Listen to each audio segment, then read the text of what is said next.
dalam peringkat pertama, zaman Nabi, zaman sahabat, zaman tabi'in. Itu zaman-zaman itu semua tu merupakan zaman Quran belakang. Tunggu pun hadis bermula daripada situ. Tapi orang pada zaman itu dia bukan pegang pada sunnah, pada hadis. Dan Nabi pun melarang orang zaman itu jangan tulis aku kekek.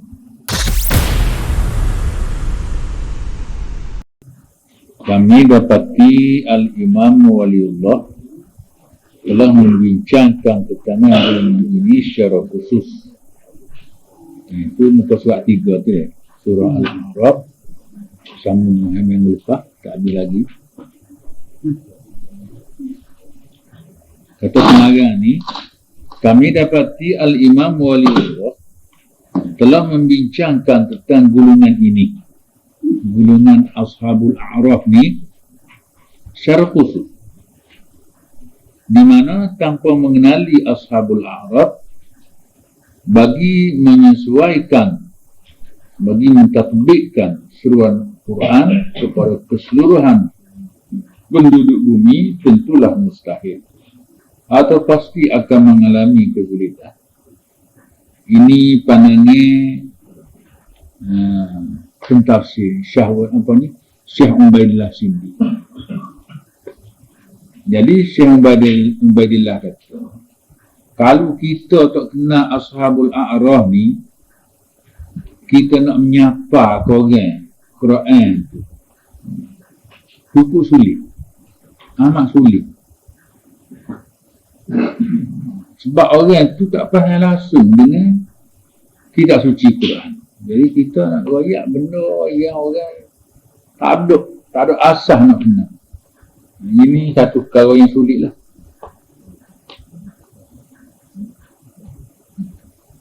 Disebabkan gagal mengenali Ashabul A'raf, kamu dapat lihat para ilmuwan mendakwa Al-Quran itu untuk manusia kesemuanya. Kerana orang tak faham, tak kenal Ashabul A'raf ni siapa, malah mana, pesi mana. Orang duduk dalam bukit saja ke Ashabul A'raf ni, atau termasuk orang duduk dalam bandar, termasuk orang yang tamadun, ataupun masuklah orang panggil ulama pun. Kita betul guru-guru dah, sedangkan dia Ashabul A'raf dia baru. Ini jadi masalah sulit ni. Disebab gagal mengenali Ashabul A'raf, kamu dapat lihat para ilmuwan mendakwa Al-Quran itu untuk manusia semuanya. Memang ginilah kena banyak. Dengan kikan Quran ni untuk manusia semua. Oleh kerana ayat kata, wa ma arsalnaka illa rahmatan lil alamin. Perutusan Nabi itu rahmat kepada semua manusia. Jadi Quran yang Nabi Muhammad bawa tu untuk semua manusia lah. Itu jadi masalah. Jadi bila bawa kepada manusia, bukan semua manusia boleh terima. Ada terima, ada tak terima. Padahal apabila mereka mula masuk dalam penghuraian dan menerangkannya, nak royak Quran tu, nak hurah Quran tu, mereka tidak dapat mengukuhkan hujah. Nak beri bukti, tak boleh.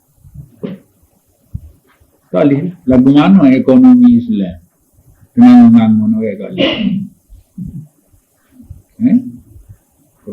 Islam ni cukup berlaku, ada berlaku. Lah mana ekonomi Islam? Tak boleh royak.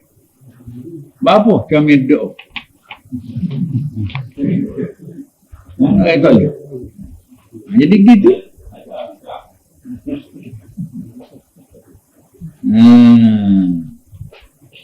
Jadi ni yang jadi masalah. Dia bukan sekarang tu, banyak lagi persoalan-persoalan yang tak sudah. Negara Islam. Negara Islam pun tak sudah lagi. Kalau dia gaya-gaya kita, apa kena lagi tu? Negara Islam kau ada nama Islam, kau tu Islam, kau ni Islam, tak sudah berlaku lagi tu. tahu mana lagi. Dia gagal jeluk nak senyap. Bila lama-lama dah timbul pula gagal pula senyap. Lagi kita sudah dia.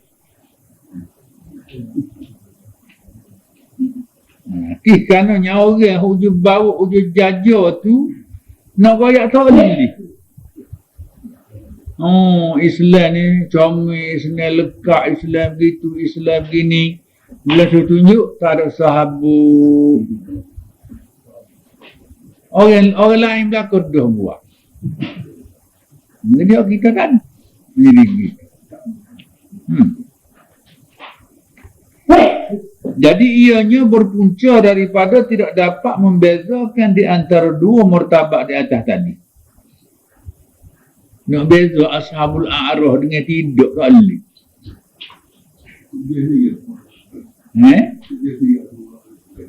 Itu jadi masalah. Dia berasa dia orang mukmin dah. Padahal dia adalah senara ashabul a'rah. Payah nak rayak ke mana? Ini perkara sulit ni. Dia nak beza antara dua martabat di atas sebut tadi. Pertama, Quran melalui naf. Kedua, kesan Quran dengan perantaraan naf. Jadi Quran mari kepada manusia amal. Jadi amal itulah kesannya.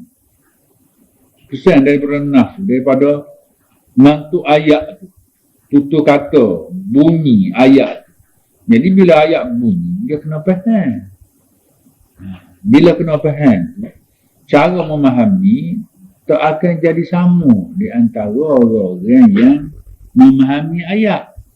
Walau terjemuh sama, tapi memahami tak sama. Kerana tak sama itulah didapati dalam Islam ni timbul mazhab-mazhab. Timbul mazhab. Kali ni mazhab tu kukuh belaka. Kau ikut Syafi'i, tak cabut dah. Kau ikut Hanafi, sama tu lah juga. Kau Malik, pun serupa. Kau Hambali, tengah rancak menyebarkan pengaruh Hambali. Lelah ni. Termasuk dalam negeri kita ni, dalam Malaysia, termasuk. Mana mazhab Hambali sepatutnya lah, kalau kita kira sepatutnya Hambali dia murid Syafi'i, patut sedua mazhab lain lah. Moga Syafi'i orang Arab, Ahmad bin Hanbal orang Arab juga, Ahmad bin Hanbal murid Syafi'i. Mana murid Syafi'i? Jadi berartinya Ahmad bin Hanbal itu belajar fiqh daripada Imam Syafi'i. Tinggal bezanya hadis Imam Syafi'i dia belajar dengan Ahmad. Dia zaman dulu lah betul. Semua orang yang nak murid dia jadi yang murid kata-kata. Imam Syafi'i belajar hadis dengan Ahmad bin Hanbal. Dia pandang Ahmad betul. Tapi dalam fiqh pandang Imam Syafi'i. Dia jadi murid Syafi'i. Tapi walau macam mana pun dikira Ahmad tu murid Syafi'i. Sepatutnya tidak wujud dah mazhab lain. Tak wujud. Kalau di Kedah seorang misal, di Kelantan seorang, sama orang Melayu je. Kalau ada lah perbezaan budaya pun sikit-sikit je. Sikit-sikit tak ada masalah. Dengan sebab itulah insyaAllah pak mazhab tu dia kira dua, tidak pak. InsyaAllah berbeza daripada kebanyakan ulama lain. Ulama lain masih mengiktiraf mazhab ni ada pak. Hanafi kedua, lepas tu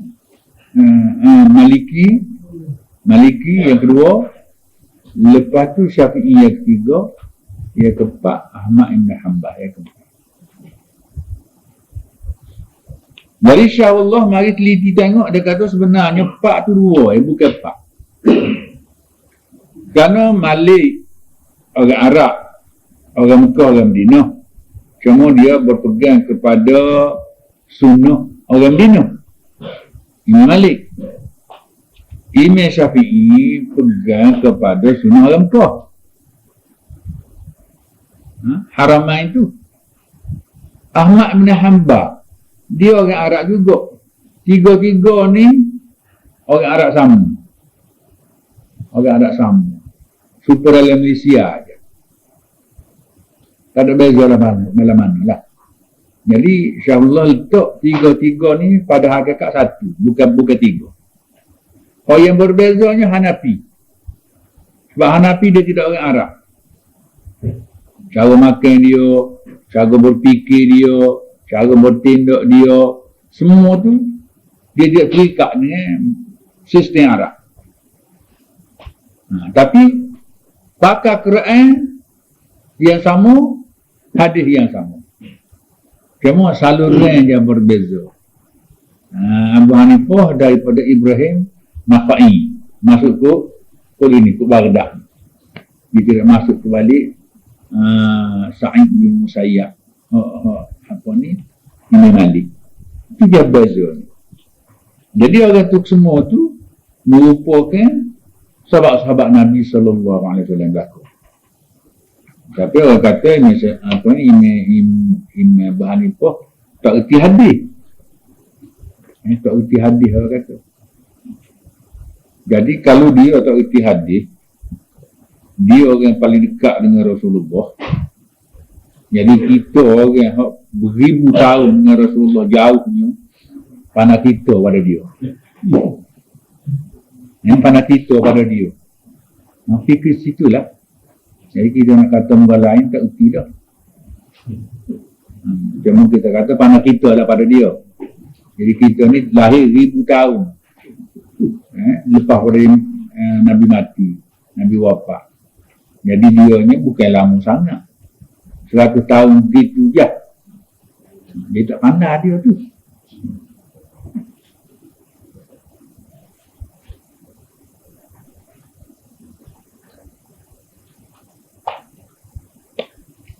Baik. Apabila khilafah Quran telah tegak, itulah yang berpengaruh bagi menukarkan masyarakat manusia. Dalam peringkat pertama, zaman Nabi, zaman sahabat, zaman tabi'in, itu zaman-zaman itu semua tu merupakan zaman Quran berlaku. Semua pun hadis bermula daripada situ. Tapi orang pada zaman itu dia bukan pegang pada sunnah, pada hadis. Dan Nabi pun melarang orang zaman itu jangan tulis aku kecek. Nabi larang, tak benar tulis. Mana-mana percakapan dia, perkataan dia tak benar tulis. Pasal dia bimbang takut simbung dengan Quran. Quran pun bahasa Arab. Hak Nabi kecek juga. Jadi hadis pun bahasa Arab juga, mungkin Nabi orang Arab. Jadi takut orang yang dengar ni hak hadis dengan hak Quran tu betul.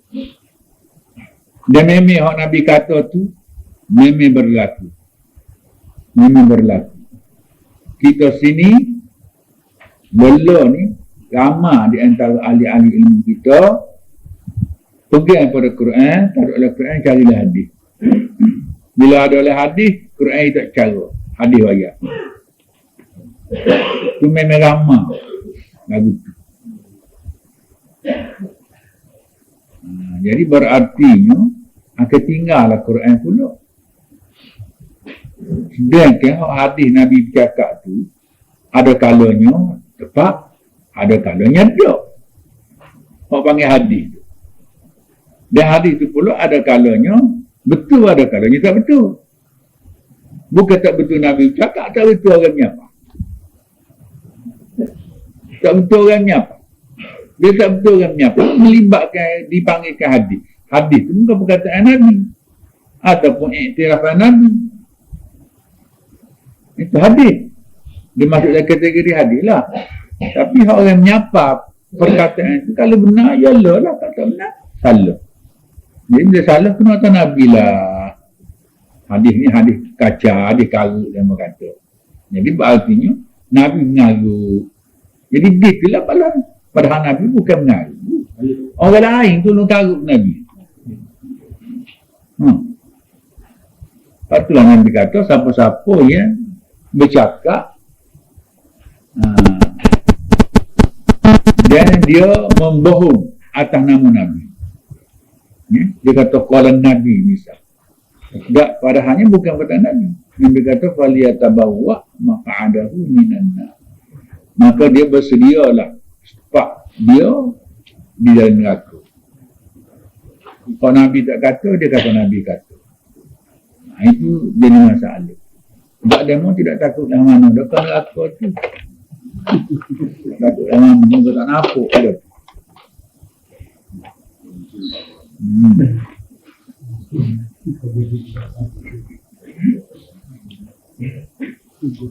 Apabila khilafah Quran telah tegak, itulah yang berpengaruh bagi menukar masyarakat manusia.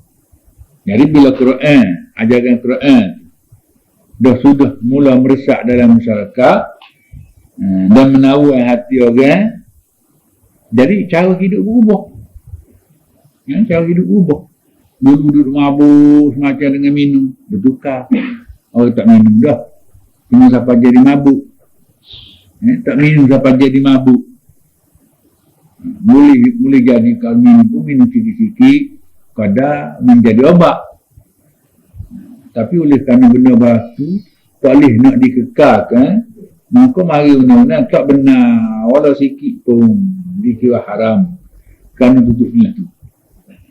Tutup itu. Jadi padahal benda tu kalau sikit-sikit tidak mabuk mungkin tidak jadi masalah. Tapi kerana orang tu tak pandai membunuh, maka haramlah sepuluh dadah lah juga lah. Sikit boleh banyak sama telah. Tapi kajian duk guna ubat jual apa tak ada kesah. Darah tu juga.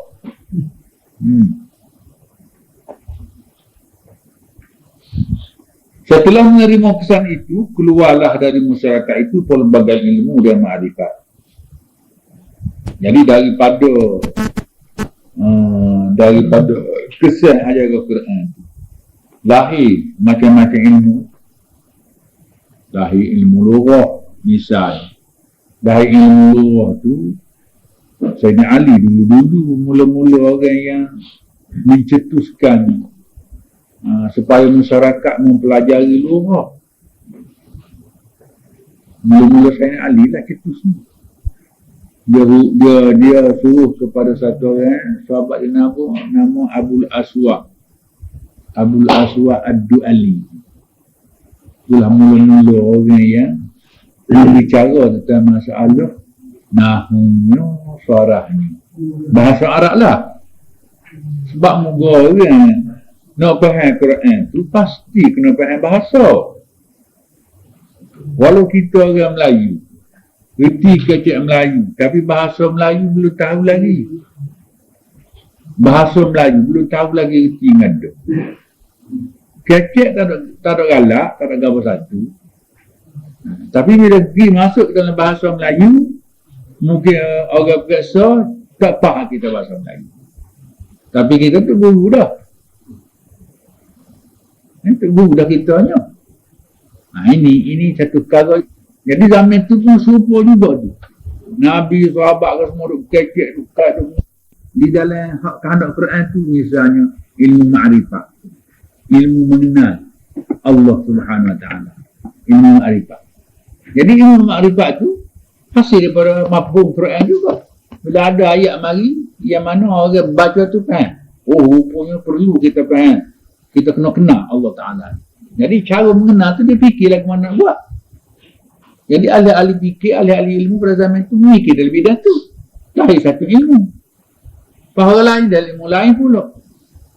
Jadi bila zaman dalam macam-macam ilmu lahir, hasil cetusan daripada mafhum ataupun kefahaman yang dicetus daripada Quran tu, maka banyaklah ilmu. Sehingga kita hari ni tak cakap nak belajar ni ilmu banyak dah. Kalau kita ngaji sekolah Arab, 18 ilmu sekolah tu kan. 18 ilmu. Kita dengar 18 ilmu tu sekok rasa. 18 tu kau fikir lah. 18 ilmu. 2 kali 9, 18 dia. Jadi hak 9 tu pun. Hak 9 tu pun oyak otak tu. Bukan senang nak boleh lulus 9. Apa tu pula 9 lagi. Ngaji solat Arab 9. Abu mula-mula tengok. Boleh ngaji pun. Kita. Aduh tengok. Orang lain ngaji boleh tu. Kita fikir tu kita nak atas anak kita. Fikir atas anak kita. Fikir orang lain tu ngaji boleh tu. Faham molek juga tu. Boleh lah. lah. Masuklah sekolah Arab juga. Jadi hak jatah-jatahnya tebing-tebing boleh lah. Ngaji sekolah Arab tu. Dia dah habis. Hak Tino tak ada habis. Nyabak. Seorang je ada. Dan seorang pun tak berapa tinggi. Boleh je kerja sekolah. Hak tupai-tupai boleh lah. Hak kerajaan tak sedia. Jadi payah.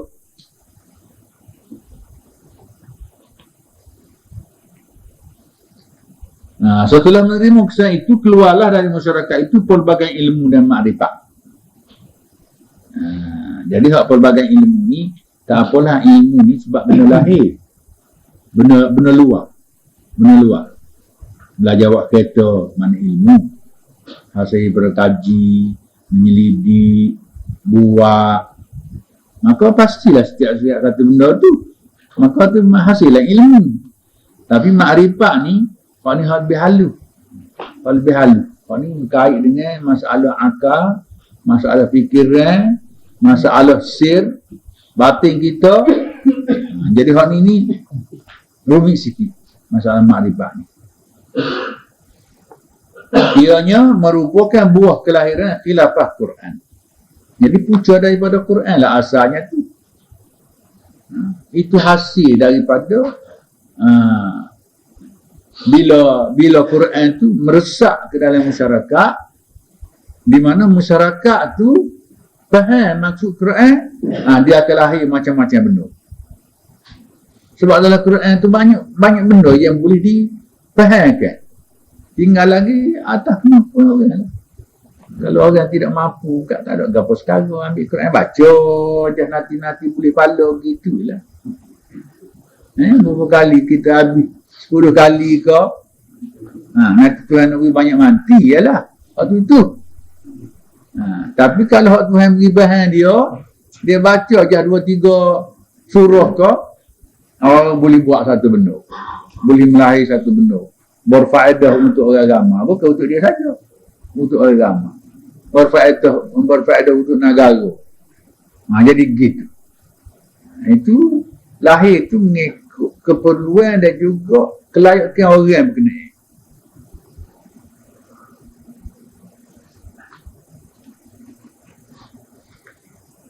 Ilmu itu tidak sesuai dengan nas Quran mengikut mantuk ayat, mengikut tutur kata ayat, mengikut bahasa percakapan ayat. Hanya ilmu itu melahirkan kesan kekuatan yang sama dan bebas. Ilmu itu melahirkan kesan kekuatan yang sama dan bebas. Rupa pelaksanaan kerap bertukar. Rupa nak amal tu nak buat tu. Sebab nak buat satu benda tu, teknik buat, cara membuat. Waktu dia boleh berubah. Dia boleh berubah. Kalau kita kata buat kereta mula pertama tu, katak dengan tuku lekeng. Mungkin dah dah lama tak ada dah tuku-tuku tu. Kilang buat keluar stokor. Lagu lain lah cara. Mana teknik tu dia akan berubah sama-sama bila masuk. Kalau dulu tidak comel, kalau lama kau gitu. Orang-orang yang mendapat kesan dari ilmu-ilmu itu dikira melalui istiqdat Orang-orang yang mendapat kesan daripada ilmu-ilmu itu, setelah dia mempelajari Quran, dia merenung memahami Quran, memikir dan mengkaji Quran, apa yang ada dalam maksud dia tu, jadi dikira melalui isti'dad, arti kelayakan orang. Kita kata, kalau kita kata misal lah, kita buat misal lain kan ni, besi lah, umpam besi,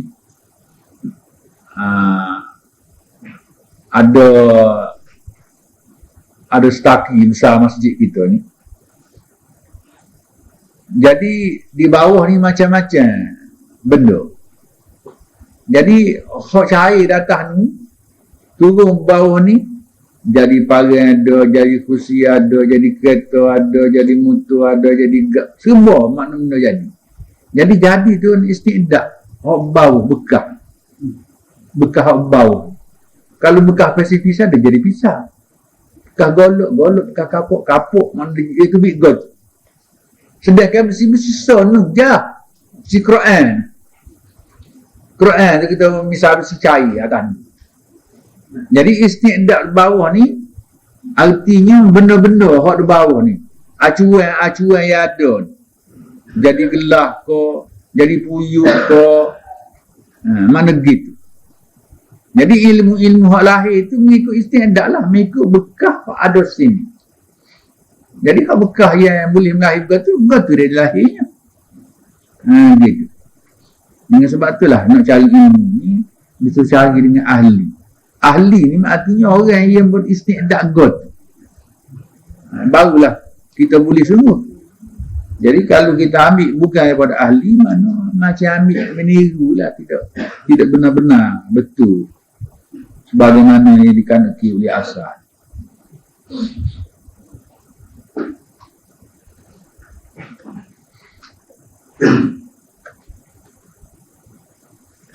Dan mereka kesemuanya dikira ashabul a'raf. Tu belakang-belakang tu. Itu masuk dalam ashabul a'raf belakang lagi tu.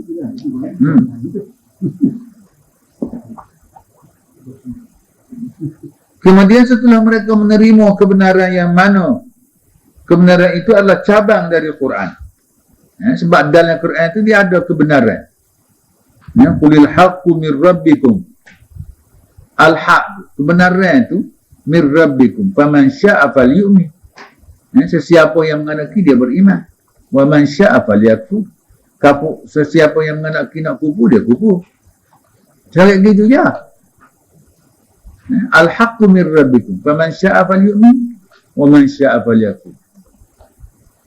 Jadi masalah kufur, masalah tidak kufur tu, kita kata kita lah yang memilih kufur. Tapi sebenarnya kekufuran itu adalah hak ketetapan Allah pada asal.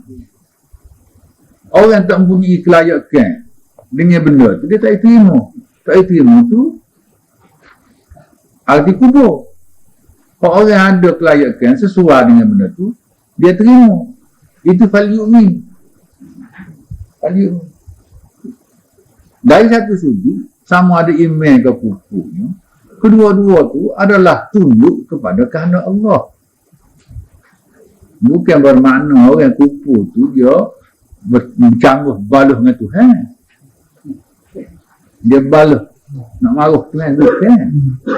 Semua juga orang mukmin siapa juga. Semua bagian kita lah.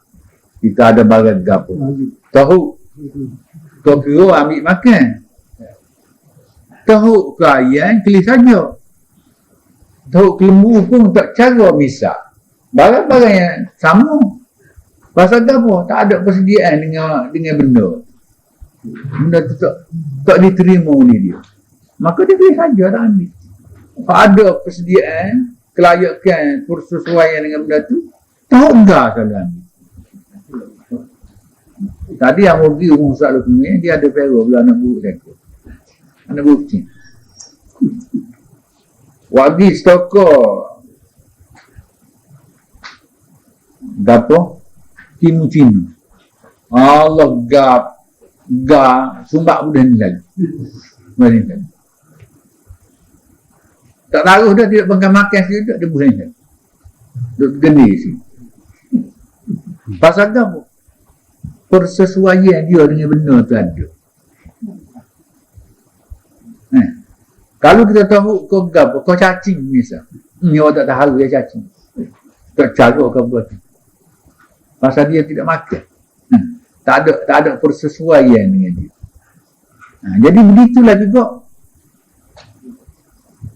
manusia ni kalau sesuai dengan ciptaan Allah Ta'ala, kalau tu dia akan laksana. Waktu Nabi kata i'malu fa kullum muyassarun lima khuliqalah.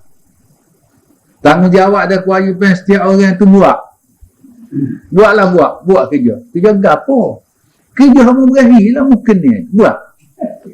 Berakhir menarimu berakhir menyanyimu berakhir joget misal. Nabi kata i'malu, buat. Fakullu muyassarun lima khuliqalah. Setiap orang ni akan diberi mudah, senang. Kerja-kerja yang Tuhan buat layak untuk dia. Kita orang seorang uduh kan, suruh ngaji Quran pun malu. Pasal apa? Baca tu kocok. Orang dengar pun suka. Suara kita pandai belaguan. Nak baca Quran pun malah. Orang suara sedap kat letak tu, sedap dengar juga dia orang kata. Tidak jadikan lagu pun tak apalah. Suara tu makna ada kelayakan. Sebab tu nak ngaji Quran ni nak suara. Bila orang nak suara ada, dia ngaji mudah kena. Orang tak ada suara, ngaji payah kena. Tu boleh uji selalu. Dia sebut tak kena, orang tak ada suara. Orang tak ada suara, dia sebut kena. Makhraj dia, sifat huruf. Orang ni tajwid lah tu. Dia nak suara.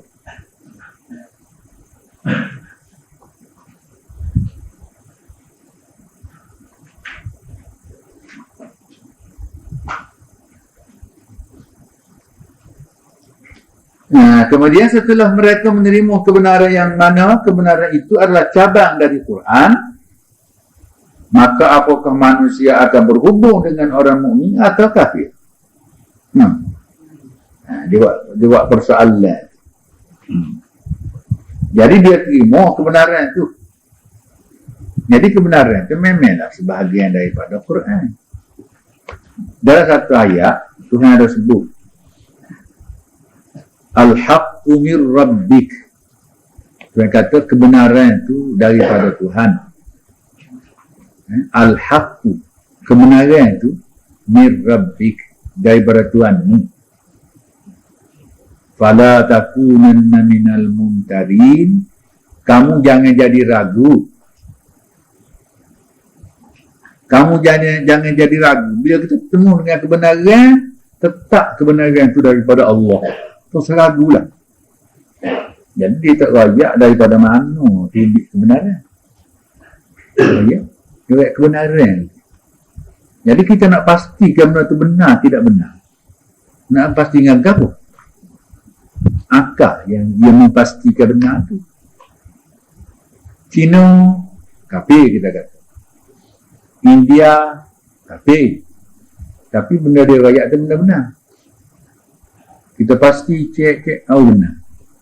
Kalau hak benar tu, walau dia daripada Cina, kita kata kafir kau, Sia kau, ataupun India kau yang kita kata kafir kau, benda tu sama je. Sama daripada orang mukmin pun serupa juga. Tapi kalau benda tidak benar, walaupun daripada orang mukmin, tidak daripada Allah dikatakan. Walau dia tu daripada orang mukmin tu, kalau benda tidak benar. Sebab bukan daripada Allah. Sebab kebenaran itu daripada Allah. Al-haqqu mir rabbik. Dia jadi gitu. Setengah orang kita pula kebenaran itu betul daripada Tuhan, tapi kalau terbit melalui orang kafir, maka tak benar. Ada begitu. Ada begitu. Profesor tu kecek tu. Pasal apa? Pasal dia kata amat tak munasabah. Kita tanah keladi, naik tunah tu, hok betik. Mana boleh tunah betik naik hok keladi. Pasti tunah keladi naik tu. Sama lah juga kalau pemikiran keluar daripada orang kafir, maka dia kafir. Dia kau nak tu. Pasal dia kafir. Mana pemikiran dia, walaupun comel sekalipun, kafir. Bila kafir tak boleh terima.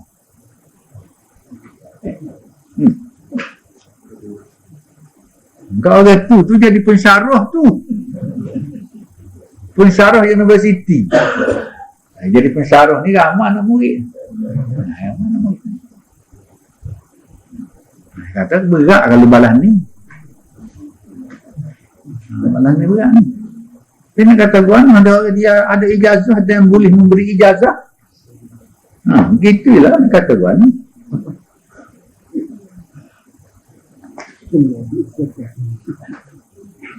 Maka apakah manusia akan berhubung dengan orang mukmin atau orang kafir? Manusia tu nak masuk ke mana? Dia dua tu, ya mukmin sama kafir, ya tidak banyak.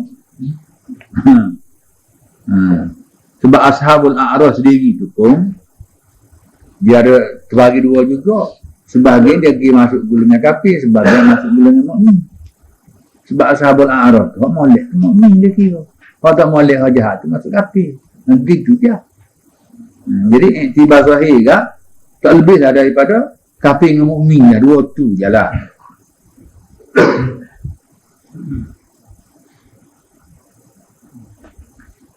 Natijah kesan Quran ini ada beberapa lapisan yang tidak ada penyudah. Natijah kesan Quran ini ada beberapa lapisan yang tidak ada penyudah sehingga hari kiamat.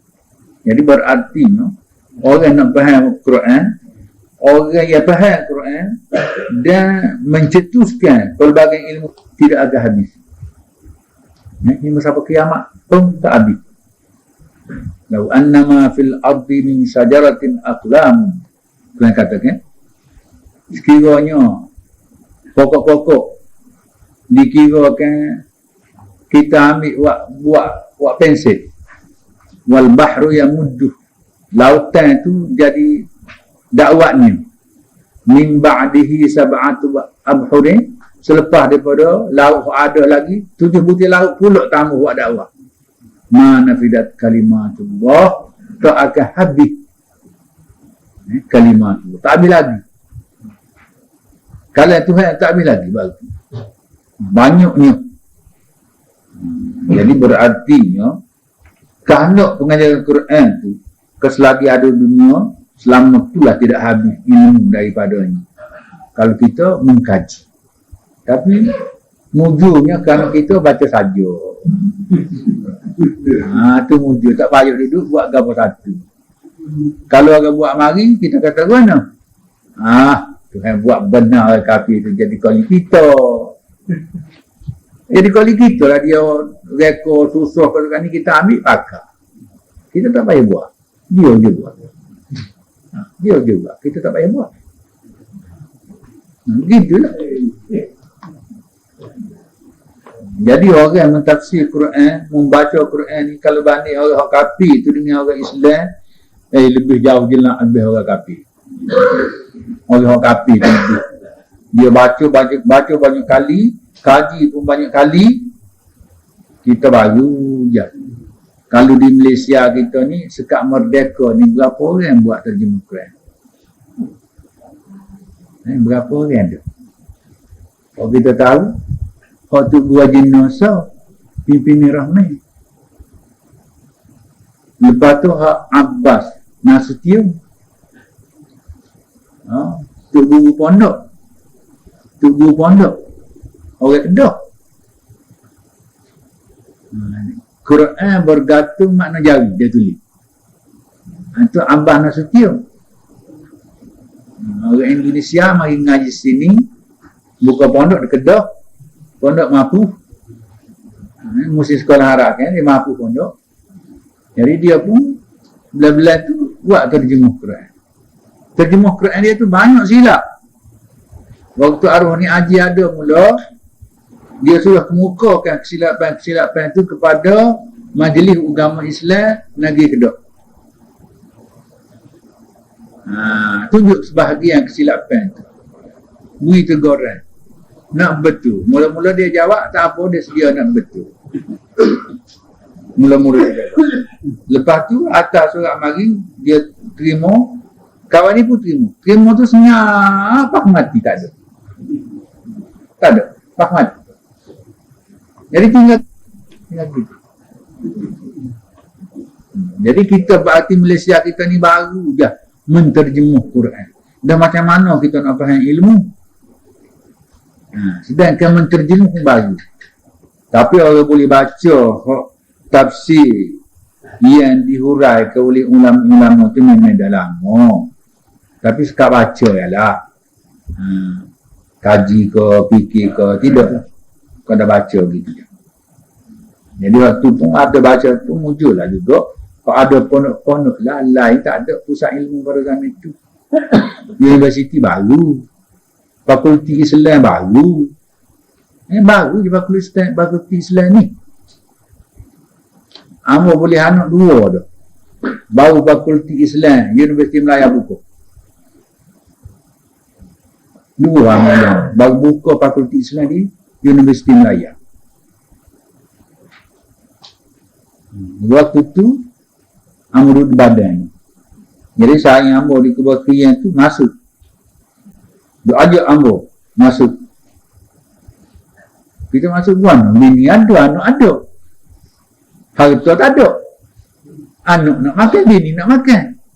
Apa kita nak ngaji, kita tak makan ke? Siapa nak tanggung kita? Dia tak apalah pasal dia berada. Pertama dia cikgu. Yang pertama, yang keduanya pula dia pun berada dia. Mana bila dia masuk tu sebahagian daripada gaji boleh dia guna untuk belajar. Jadi pas universiti lah dia nya.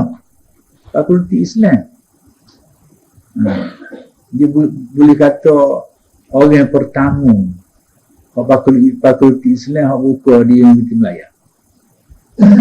Dalam bidang sejarah Islam. Kira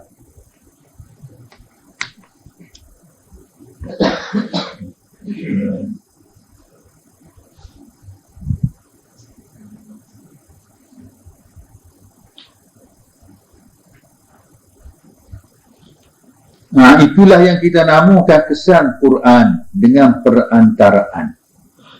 Ada panggil tadi kan? Satu, kesan Quran tu secara terus. Yang kedua, dengan perantaraan dia. Kesan Quran dengan perantaraan. Seumpama mengikuti mazhab atau terikat dengan suatu tafsiran.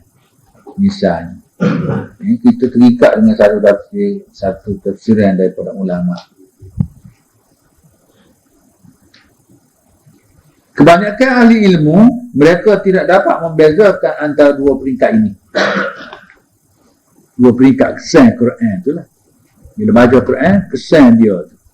Secara terus ke atau secara perantaraan. Mereka mahu mengatakan semua kesan itu dirujuk pada peringkat pertama sahaja. Iaitu kesan dari nas. Bila baca, faham. Faham tu, ada kesan. Tak berapa kerak orang ambil Quran baca, faham. Faham tu menyebabkan dia bertindak. Melaksanakan apa yang dia faham.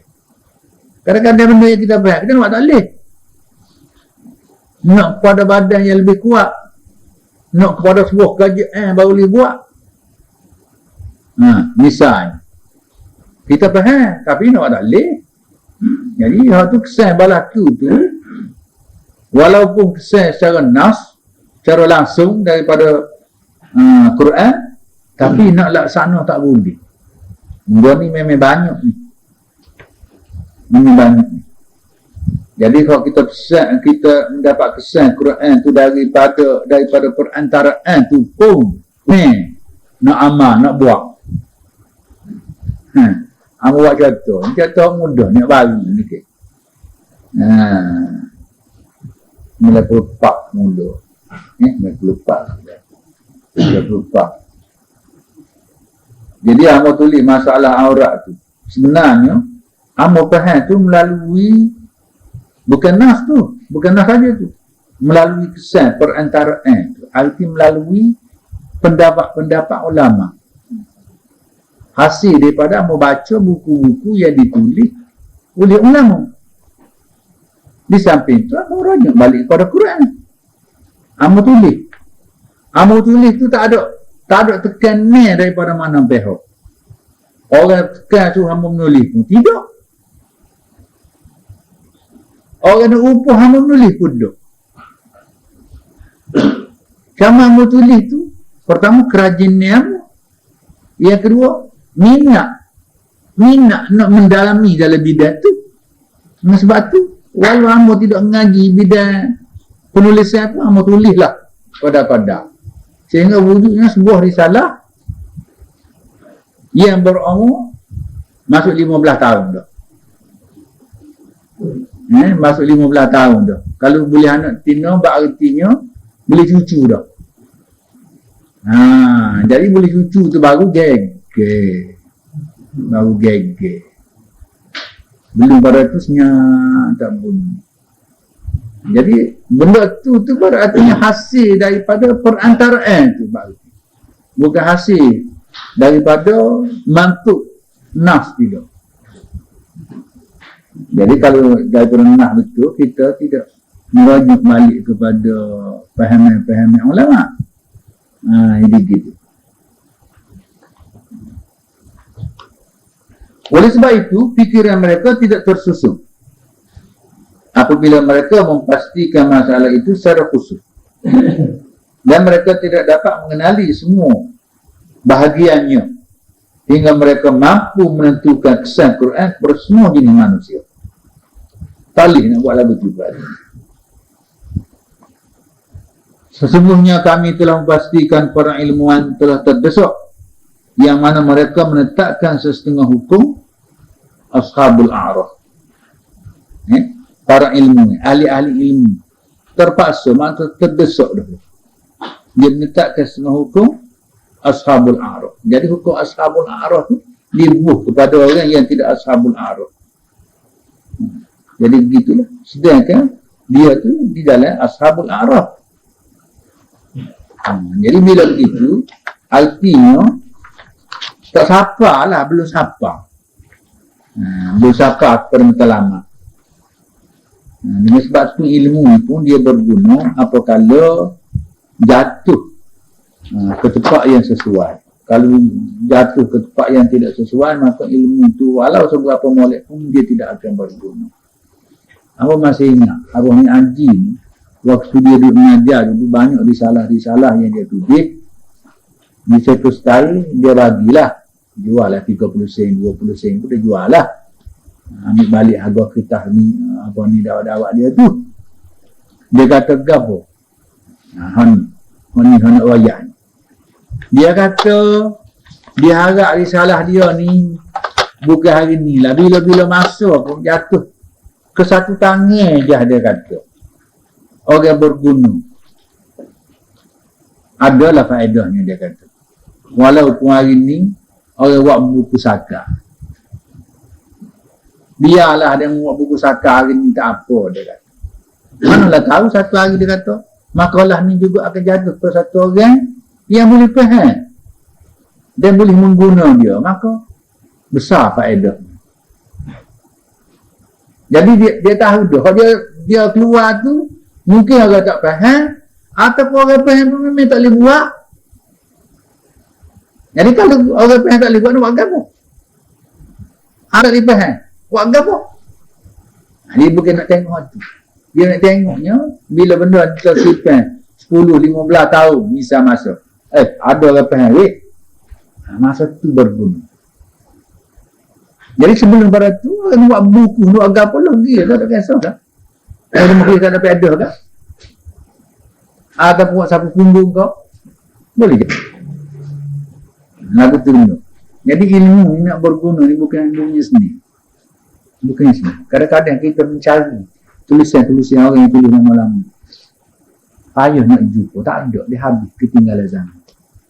Contoh kita akan baca insya-Allah. Kamu rasa mungkin dalam dunia hari ini mungkin ni. Tak ada orang baca ni. Kau nak baca. Kamu rasa kalau tak pelawak kamu lah. Tak, kamu rasa tak. Pelik tapi benar. Pasal apa? Penulis ni pensyarah universiti. 2 orang pensyarah bahagian lurah. Lurah dia. Bahagian lurah. Dia pensyarah universiti Malik Farouk di Kuwait. Lepas tu dia tulis tu pula dia pakak dengan beberapa sarjana. Sarjana ni 2 orang. Sarjana ni daripada Barat. Bukan sarjana Islam tu, sarjana Barat. Tapi sungguh pun sarjana tu sarjana Barat. Dia kata memang orang ni ikhlas di dalam membahaskan satu-satu tajuk. Tidak jenis fanatik, tidak jenis bahasa kerabu kau sedar. Orang bocah ni kan, dia bila tak ada buah, dia kerabu dia. Dia kerabu lah. Kalau orang Tino bocah ke rambut dia heret lah, berapa semua dia heret. Dia panggil kerabu lagu tu. Jadi tidak jenis bahasa tu. Jenis orang yang bincang dari hati ke hati, detail satu-satu masalah. Balik kepada nah, sama ada nah daripada sejarah kau, daripada kitab-kitab suci dulu kau, ataupun terus pada Quran dan sunnah-sunnah Nabi sallallahu alaihi wasallam. Jadi demo-demo ni semua ni duduk dalam satu majlis berbincang, pakak, tidak ada rasa nak marah kat aku ataupun hasad dengki ke, tak ada. Buat dengan secara ikhlas betul, mengikut apa yang didakwa oleh penulisnya. Dan kita rasa mungkin benar sebab tu tengok cara dia menulis tu. InsyaAllah kalau Tuhan lanjut omong kita tak mati lagi, kita cuba baca lah. Minggu depan ni kali tak lagi kali agaknya. Minggu depan sekali lagi insyaAllah.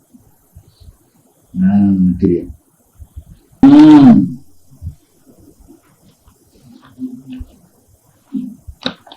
Contohnya orang-orang yang bermazhab Asy'ari yang mengatakan bahawa baik dan buruk itu tidak boleh ditentukan melainkan oleh syarak.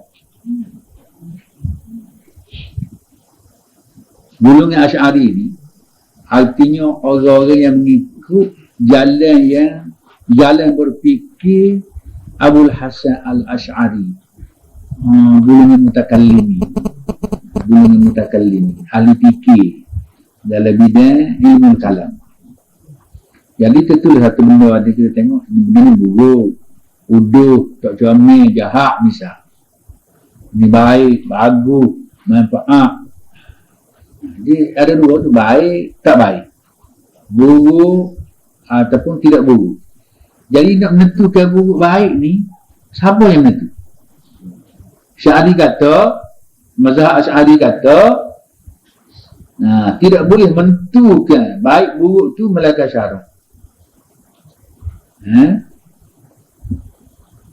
Bila lah syarak mari mengatakan baik, misal lah al-yawma uhilla lakumut tayyibat, sekarang dihalal kepada kamu segala at-tayyibat. Maksud at-tayyibat tu dia kata al-halalat, segala benda-benda yang halal boleh makan, maka dibenarlah kita makan. Wa ta'amul ladina utul kitaba hillul lakum, makanan ahli kitab halal untuk kamu nak makan.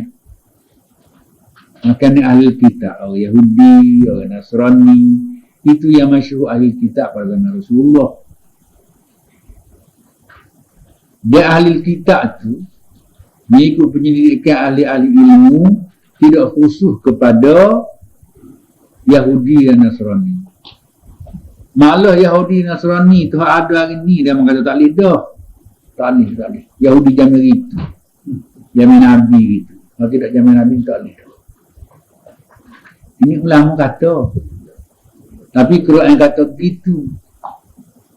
Cuba kita fikir, Quran kata begitu, jamin Nabi gitu. Jamin lain Nabi tak ada dah. 1400 tahun dia Nabi tak ada. Kalau Tuhan kata itu, ada lagi baca lah ni. Orang dia baca lagi. Tuhan salah ke mula ataupun lagu mana? Kalau Tuhan salah mula lagi waktu turun ayat wa ta'amul ladzina utul kitaba halul lakum. Lah ni jangan baca. Ayat tak betul dah. Sebab Allah tak boleh pakar waktu tu. Tak boleh pakar waktu tu. Pasal apa? Ahli kitab jamin tu lama jamin tak ada. Mati habis licin. Jadi abu dah berlaku. Kalau ada hari ni tu, tidak ahli kitab jamin itu dah. Jadi dia mengatakan ada hari ni tidak ahli kitab dah. Sebab hak dia ikut hak tahrif. Ini jadi masalah. Jadi kalau orang kata begitu, tahrif ni bukan hari ni tahrif zaman Nabi, tahrif dah. Zaman Nabi ada Quran dia turun tu, Quran royak dah. Orang buruk kafir tu dia tahrif Quran dia, Taurat dia tu, Injil dia tu. Dia tahrif dah. Dia seleweng dah. Jadi kalau seleweng dah Nabi kata boleh. Jadi hak seleweng tu jangan begitu lagi, bukan je melon saja. Hak lon ni tu yang begitu je. Orang lon ni dia kata ahli kitab ahli lon ni semua tak boleh berlaku. Sebab dia tidak pakai kitab. Kitab tu dah tak ada dah dia kata. Jadi kalau tak ada berartinya Quran ni nyanyuk Tuhan. Tuhan tak tahu rupanya. Orang-orang ahli kitab tu bila satu hari tak ada dah. Tak ada dah. Kerana hak dulu habis mati. Kalau dia ni tidur. Tuhan tak tahu.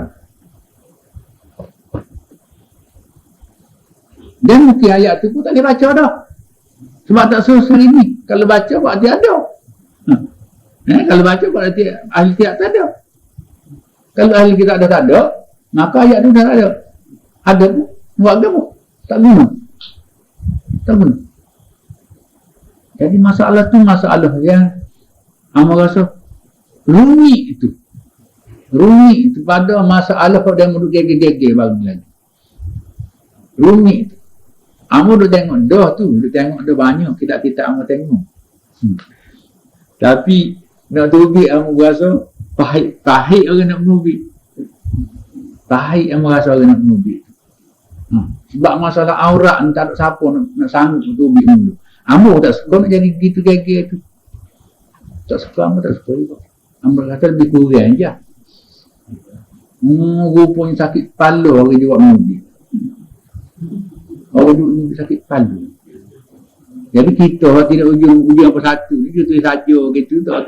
Orang tak tahu lah kita, orang tahu lah ke dia. Tak ujung mengundi. Jadi dia lah boleh nyonya. Kita lah ada satu. Rehat kita ni. Jadi patutlah orang keluar mula-mula itu kan. Amal tu Dr. Faisal. Dr. Faisal suka, setuju. Tunjuk ke Usman dekat Warang tu. Usman Awal pun setuju.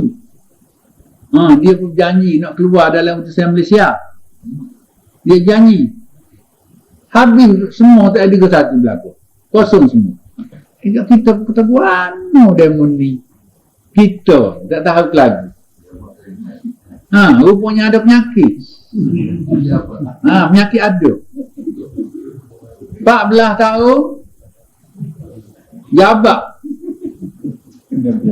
Jabak. Dia pucak. Ujung mucak. Jadi ambos salah mulut je bukan apa-apa, ambos salah mulut je. Pasal ni Aziz rakyat cerita dia bukan ni Aziz nak suruh hamba tolong dah. buat cerita jabat, buat cerita dia gini.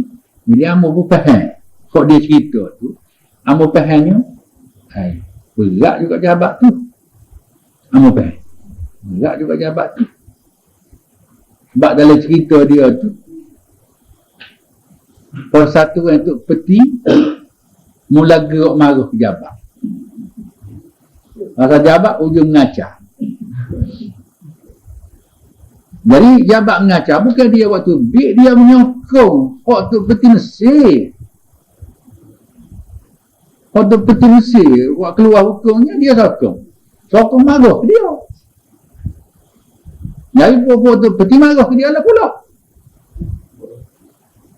Jadi dia sebagai orang yang bukan rakyat Malaysia duduk sini nak tu pencari makan, bila orang marah tak sedap duduk mana. Jadi merayulah Puan Ni Aziz, ceritalah lebih kurang. Jadi bila cerita bila mau faham kita mau kata dia gini masalah aurat hak kita buat keluar mula ada bui dia mau kata gitu. Dan Ni Aziz bui ke dia. Dia jawab panjang tu. Maka kata gerak-gerak pendek lah. Betul ni pun gerak semati waktu itu. Dia geger sungguh. Bila geger tu, bekok lah kepala dia. Ada orang kata begini, orang ni kata begini tu. Hak kata tu, dia dah andan dia. Mula pun. Dah andan dia. Tapi yang tak silah orang ramah. Orang yang tidak ahli dalam bidang ilmu. Orang yang tidak mukminin dalam bahasa Arab. Orang ni diputik capu, orang tak sih. Masa gapo? Dia ni bahasa kerabu lah kan panggil. Dia kerabu, dia tumbuk. Dia cocok, semua mereka dia buat. Jadi, walau benda tu molek, walau benda tu hidup, walau benda tu benar, benda tu tak jadi apa satu belakang. Dia langsung dengan kita sini, minta nak masuk akhbar, tak bunyi. Kalau kita mau dimakak tu lah. Jadi kebetulan baru ni salah gitu masuk geger. Ada seorang yang duduk di Musim Melayu, telefon kamu, rupanya betul lah Astora Lawak. Orang yang nama Zainuddin itu tak ada. Dia buruk Astora. Mana ada orang balas tu dia kata. Kita percaya. Jadi budak Universiti Melaya tu telefon kamu jawab lah akak. Maka dia rayak lah dia ni daripada Universiti Melaya. Dia hadir hari ada koran itu. Dan dia baca lah risalah kita bui ke dia bagi yang ramai tu. Lepas tu dia kata dia baca setelah tulis ada nama kita situ. Betul ke? Ustaz Malik ni dia kata. Dia tanya gitu. Dia tanya gitu, kita pun rupanya orang persoal dah. Astra kata kita tulis tu orang persoal ni. Sebab dia tanya gitu, betul ke Ustaz tulis? Manakah dia tak percaya juga? Nak pasti sungguh ke tidak? Jadi usaha dia pergi jumpa dekan fakulti dia mengayu tu. Dia ambil alamat situ, ambil nombor telefon. Dia telefon kamu. Dia mau jawab, ya dah betul dah. Mau tak ada apa-apa lah dia kata, begitu sudah lah. Tu je.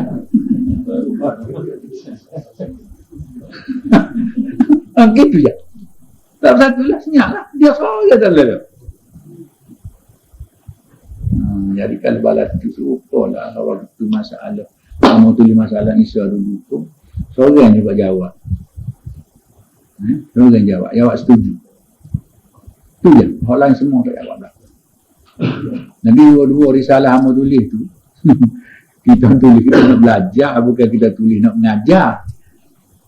Kita tulis kita nak belajar. Jadi bila kita tulis, kita akal kalau orang yang pandai-pandai, orang video. Kalau tak itu, dia tegur. Dia bagi. Sebab bila mau tulis, ya amat tak belakang untuk peti. Tapi untuk peti kita mati dah lah, dua-dua aja yang mati. Untuk berjumpa mati. Dua-dua untuk peti, itu dua amat belakang dua-dua. Tapi bila kita tulis kita atas diri, tak kenal kita siapa.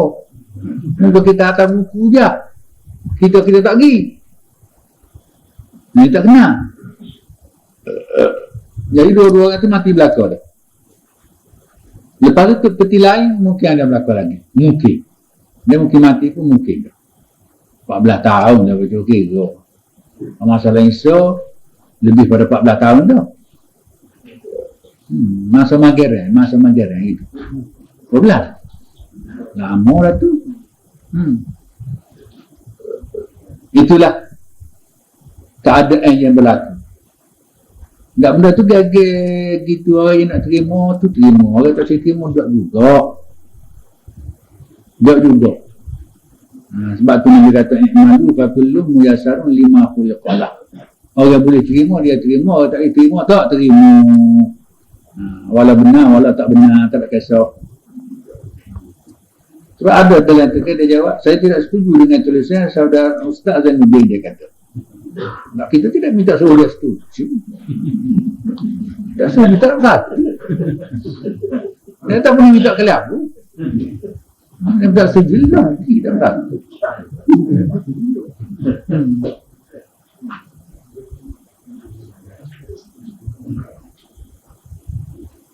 Mereka mampu membezakan darjah pertama dengan jelas dan mudah. Kemudian dengan cara menggunakan akal. Tetapi mereka tidak bersandar kepada syarak sama sekali. Ini puak-puak mutakallim tadi. Puak mazhab Asy'ari. Dia bahas berhubung dengan akal. Kadang-kadang akal semata-mata yang tidak pun berdasar kepada nas. Quran ataupun hadis yang sahih. Mereka mensabitkan kesan Islam melalui perantaraan. Sedangkan mereka tidak menyedari apakah mereka menetapkannya tanpa kebenaran yang menyebabkan percakapan mereka tidak teguh. Dia tidak sedar, itu maknanya dia kata. Mereka menetapkannya tanpa kebenaran. Dia boleh menentu, sedangkan benar tu tak tahu ke mana-mana lagi. Jadi kalau sekiranya kita boleh menetap satu benda yang kita tidak pasti, memanglah benda barat tu tidak kuat tu. Orang nak pegang tu tak boleh, jangan kalau orang nak pegang kita pun tak tahu kepala ikut. Kemudian golongan ulama kebelakangan telah tertumpu kepada masalah yang disebarkan oleh golongan Syiah. Ini yang suka juga sebut sikit Syiah ni. Syiah ni satu mazhab lama, bukan mazhab baru. Mazhab ni dia lepas pada zaman sahabat itu. Dia timbul satu golongan, dia panggil bukan Syiah, dia panggil kafir, Khawarij. Jadi daripada Khawarij ini lahir Syiah. Jadi golongan Syiah ni satu golongan yang mendewakan keturunan Nabi. Dia mengatakan yang layak jadi khalifah tu Sayyidina Ali, Abu Bakar, Umar, Uthman, Ali semua tu tidak berlaku. Ali tu. Ali tu khalifah keempat. Jadi khalifah tiga sebelum tu semua tu gapah hak Sayyidina Ali. Malah setengah-setengah mengatakan kalau kita maki, kita kata uduk, kita caci kepada khalifah-khalifah tu boleh pahala. Boleh pahala. Pagi-pagi bangun, kita maki dulu Abu Bakar, Umar, Uthman, tu maki dulu. Kata uduk dulu. Tu macam ngatik tu berarti. Boleh pahala. Tu orang Syiah. Dia banyak lagi lah antara dia. Sehingga dia dapat membentuk sebuah negara Syiah. Negara Iran. Dan yang kedua, negara dikuasai oleh dia Iraq. Tapi Iraq tu kekuatan orang mereka tu golongan ahli sunnah, maka kuatlah ahli sunnahnya.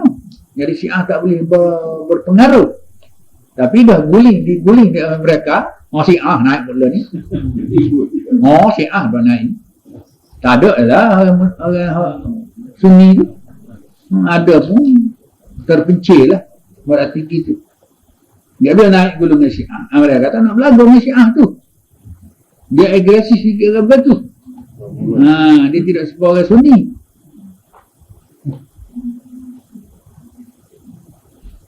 Dan pemahaman Syiah ni banyak masuk di dalam golongan ahli sunnah secara tak sedar. Masuk secara tak sedar. Dia menjadi daging darah kepada orang ahli sunnah juga. Misalnya Nabi Isa dekat nak kiamat. Itu bukan hak faham akidah orang ahli sunnah tu. Orang Syiah. Tetapi cuba tanya orang hak kata dia ahli sunnah, lagu mana? Lagu tu juga. Orang ahli sunnah tu pun sudah berkeyakinan dalam jiwa dia Nabi Isa nak turun satu hari mereka negeri ni ada dunia dan kita berjuang bersama dengan dia mendirikan kerajaan Islam. Kerajaan Islam ada semua tak bakal berlaku ni. Jadi yang diri khilafah siapa dia? Bukan Nabi Isa, Imam Mahdi. Imam Mahdi itu imam dia lah. Imam orang Syiah. Imam Mahdi itu imam orang Syiah. Jadi orang ahli sunnah pun tu tenggek ada waktu dia. Bakal lelah ni pun tu pada tenggek lagi. Tapi boleh kita kata orang ahli sunnah marah kita. Yang dia mengaku dia ahli sunnah. Tapi akidah tu akidah orang Syiah. Nabi Isa serupa, Imam Mahdi serupa. Nama dah tulis dia mula mau belajar nulis. Tak tahu lah lagu mana. Aku weak orang mana sebat tu, tapi tahu senyap. Tak tahu kau nak alok, tahu senyap, tak bunyi-bunyi.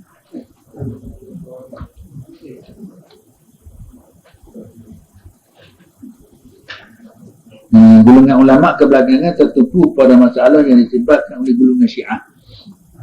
Banyak doa sebenar kalau nak wayak amalan Syiah yang wujud dalam masyarakat kita. Malu amalan Syiah. Malu. Sallallahu tu kan. Mau Syiah tu. Mau buka rumah ya lah juga. Buka masjid, buka jambatan. Tu sunnah Syiah yang kata. Banyak doa. Tapi bila tersetuh orang marah belakang tu.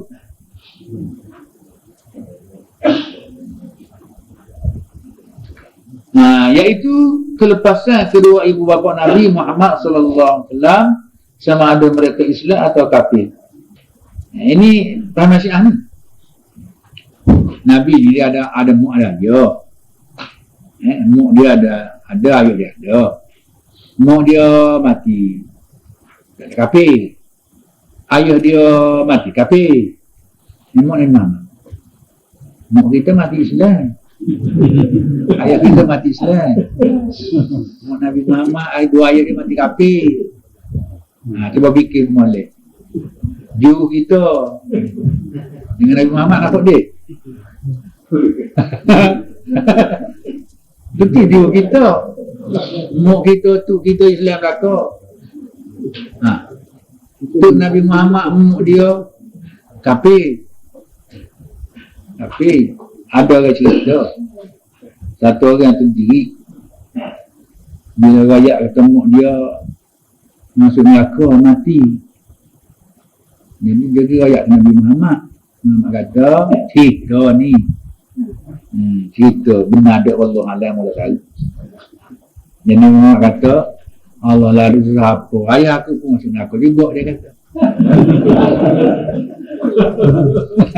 Jadi bila Muhammad kata begitu, jadi dia bertunggu lah. daripada duka cita. Mulut pelik ke apa? Maya dia masuk.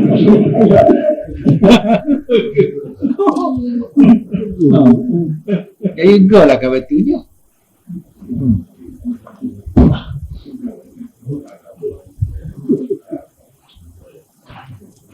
Nah, ini perlu mereka mengeluarkan kedua ibu bapa baginda daripada sifat kafir orang jahiliyah yang mentabikkan darjah ashabul a'raf. Artinya balah mana jangan jadi kafir ni ayah Nabi ni. Mu dia ayah dia ni. Hai. Suka benar ni. Sebab Nabi Muhammad kecil lagi, ayah dia mati, Nabi Muhammad tak lahir.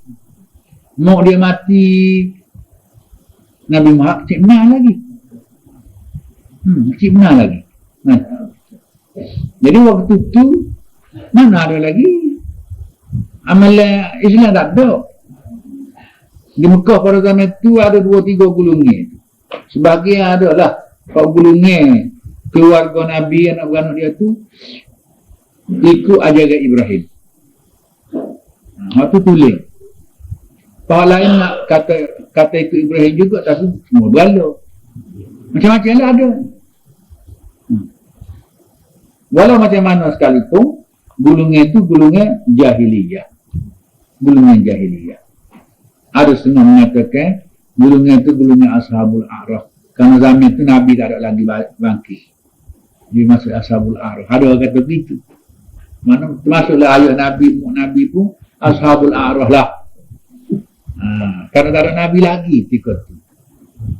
Dia masih di dalam zaman ketandusan wahyu. Sebab ni dia kata kedua ibu bapa baginda daripada sifat kafir, nak keluar daripada kafir orang jahiliyah. Nak keluar tu kepada mensabitkan darjah ashabul a'raf. Jadi bila ashabul a'raf lah, artinya tak masuk neraka, tak masuk syurga. Gitulah. Bagaimanapun percakapan mereka kesemuanya secara tidak sedar. Dan sebab manusia memerlukannya dakwaan. Maksudnya dia bercakap tu tidak betul-betul dia faham tu. Malah kerana mereka kasih dan melampau di dalam mensabitkan masalah juz'i saja. Ini masalah juz'i, masalah serpihan lah. Misalnya apabila seorang mengatakan bahawa hujah Islam tidak diletakkan kecuali selepas sampai Quran dengan bahasa ibundanya, maka mereka akan faham hikmah keagamaan seperti golongan as-sabiqun atau sabiyan. Misalnya nak tentukan orang tu dapat hujah ke tidak dengan Quran. Arti bahasa Quran tu kena ubah pada bahasa orang tu lah. Quran diterjemuh pada bahasa Melayu dulu. Orang Melayu baca Quran bahasa Melayu dan dia faham, barulah hujah tu siapa.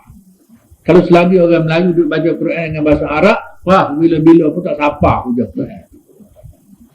Jadi selagi tak siapa, maka dia tak ashabul a'raf. Walau dia semayang, walau dia gapo pun ashabul a'raf dia. Mana gitu. Kita mengaku dia benar dah. Di Mekah ada kali berdoa. Tapi tak erti ke apa satu. Ashabul a'raf. Dikira. Tapi kita tak sanggup kita menjadi ashabul a'raf. Sebab apa? Tak ada markah. Markah tak ada. Ashabul a'raf tu dia ada dua. Sebelah jadi kafir, sebelah jadi mukmin. Mana-mana akhlak baik, sifat baik, semangat baik, itu memang. Sifat jahat, cita-cita tak baik, satu termasuk golongan kafir, ashabul a'raf. Tapi kita ambil daripada asal disebut dakwah surah 7, bermula daripada zaman apa nama? Abbasiyah. Zaman Habib. Habis power Quran. Dengan arti orang Arab baca Quran pun tak faham. Power Quran dah habis. Orang Arab baca pun tak faham. Zaman tu zaman Baghdad tu. Zaman Baghdad. Mula pada zaman tu terus semua ashabul a'raf. Tanpa kecuali. Mengikut kata syekh. Termasuklah kita pun ashabul arah. Ni walau kita nak terima, tak terima, mengikut tarikh dia tu, termasuk dia ashabul arah. Sebab saya begitu pun tak faham baca Quran. Kita pun tak faham. Cuma bila kita faham sekadar mana yang kita boleh faham, maka waktu mungkinlah sifat ashabul arah tu akan tersingkir daripada kita lah. Sebab faham Quran pun yang menimbulkan faham semua juga. Semua orang faham tu 3 surah, faham 2 surah, orang faham semua. Sebab apa Quran semua ada berapa orang, waktu mungkinlah faham. Apa sikit? Faham sikit. Abu Bakar dengan Sayyidina Umar dua surah je asal. Baqarah sama Ali Imran. Baqarah sama Ali Imran. Tapi 2 surah pun boleh mengatakan ni. Pasal dia ada kelayakan mereka. Oh apa Quran sebutir dia itu bila iaitu Imam Terawih je. Imam Terawih je. Pasal apa? Pasal tak faham.